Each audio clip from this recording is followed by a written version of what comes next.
इसरो और Elon Musk की company के बीच मेगा डील। भारत की सबसे एडवांस सैटेलाइट को लॉन्च करेगी स्पेस एक्स। भारतीय अंतरिक्ष एजेंसी इसरो ने दिग्गज उद्योगपति एलन मस्क की कंपनी स्पेस एक्स के साथ हाथ मिला है। अमेरिका के नवनिर्वाचित राष्ट्रपति डोनाल्ड ट्रंप के खास दोस्त मस्क की कंपनी स्पेस एक्स अगले सप्ताह की शुरुआत में फाल्कन 9 रॉकेट से भारत के सबसे आधुनिक संचार उपग्रह GSAT-N2 को अंतरिक्ष में ले जाने का काम करेगी।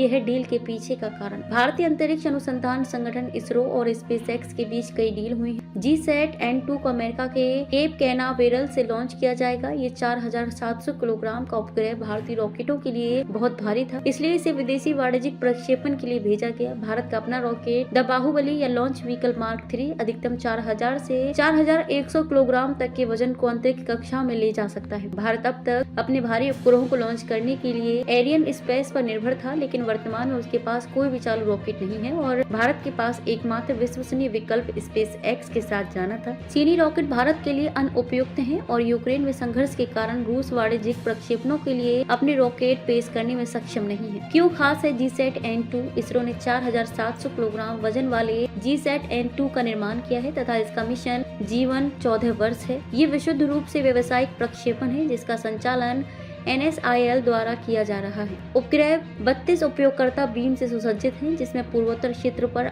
8 संकीर्ण स्पॉट बीम तथा शेष भारत में 24 विस्तृत स्पॉट बीम शामिल हैं। इन 32 बीम को भारत की मुख्य भूमि में स्थित हब स्टेशनों द्वारा समर्थित किया जाएगा। यह इन फ्लाइट इंटरनेट कनेक्टिविटी को सक्षम करने में भी मदद करेगा। 591 करोड़ का आएगा खर्च। ऐसा अनुमान है कि भारत के संचार उपग्रह को ले जाने के लिए फाल्कन 9 रॉकेट के इस एकल समर्पित वाणिज्यिक प्रक्षेपण पर 60 से 70 मिलियन डॉलर 591 करोड़ 34 लाख रुपए लगभग खर्च होंगे। ये सर्वविदित है कि डोनाल्ड ट्रंप और प्रधानमंत्री नरेंद्र मोदी के बीच बहुत अच्छे रिश्ते हैं और दोनों एक दूसरे को दोस्त कहते हैं। उद्यमी एलन मस्क भी दोनों के दोस्त हैं। एलन मस्क ने कई बार कहा है कि वे मोदी के प्रशंसक हैं। अब देखना ये होगा कि क्या मस्क आगे भी भारत के साथ कई और बड़ी डील करते हैं।